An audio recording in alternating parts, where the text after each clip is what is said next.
Honor of Kings, sorry we detected a problem with the installation.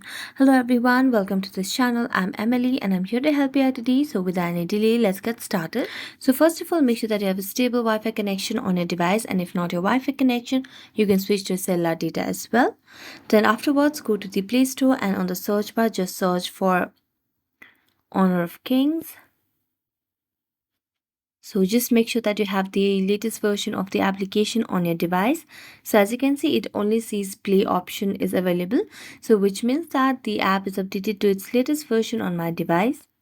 After that, I'm going to go back to home screen and then make a long press on the app. Then tap on app info and it will lead you to a new page where you can see the option of clear all data at the bottom right corner of the screen over here. So just tap on that and delete all data. Then go to the app permission and make sure that you have toggled on all the options over here. Right now it's not allowed.